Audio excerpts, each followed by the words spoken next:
আজ আমি রান্না করেছিলাম আলু টমেটো দিয়ে চিংড়ি মাছ দিয়ে ঝোল। এখানে আমি কড়াইতে তেল দিয়েছি, তেলটা আমার গরম হয়ে গেছে।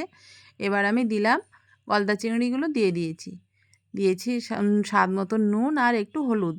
নুন হলুদ দিয়ে আমি চিংড়ি মাছটা ভালো করে ভেজে তুলে নিলাম।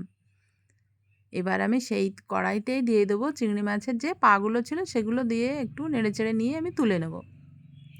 কড়াইতে আমি দিলাম আর একটু তেল, দিয়েছি গোটা জিরে, শুকনো লঙ্কা, তেজপাতা আর একটু গোটা গরম মশলা, দারচিনি আমি ফোড়নে দিয়েছি আমি এখানে।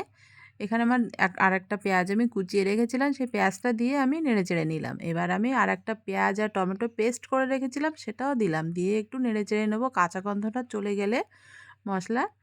এবার আমি দেব কেটে ধুয়ে রাখা আলুগুলো, দিয়ে আমি এবার দেব স্বাদ মতন নুন আর একটু হলুদ।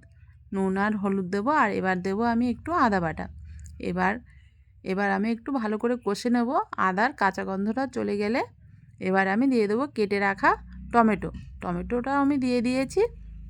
এবার আর একটু নেড়েচেড়ে নেব। এবার আর একটু নেড়েচেড়ে নিলাম আমি। এবার একটু দেবো গুঁড়ো মশলা, টমেটোটা কিন্তু আমার সেদ্ধ হয়ে গেছে। এবার আমি দিলাম একটু লঙ্কা বাটা, তারপরে দিলাম আমি জিরে গুঁড়ো আর ধনে গুঁড়ো, দিয়ে একটু ভালো করে কষে নিলাম তরকারিটা।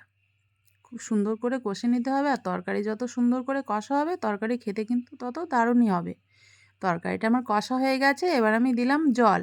আর জলটা কিন্তু সবসময় গরম জল দিলে ভালো হয়, তরকারির স্বাদটা কিন্তু আরও দ্বিগুণ হয়ে যায়। তরকারিটা আমার ফুটে গেছে, এবার আমি ভেজে রাখা চিংড়ি মাছের পাগুলো সব দিয়ে দেবো। এবার 10 থেকে 15 মিনিট আমি রান্না করে নিলেই আমার রেডি চিংড়ি মাছ দিয়ে টমেটো আলুর ঝোল।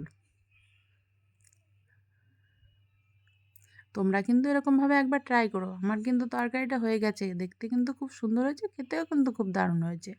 এবার আমি উপর থেকে ধনিয়া পাতা ছড়িয়ে দিলাম আর দিলাম একটু গরম মশলা। ব্যাস আমার রেডি গরম গরম চিংড়ি মাছের ঝোল।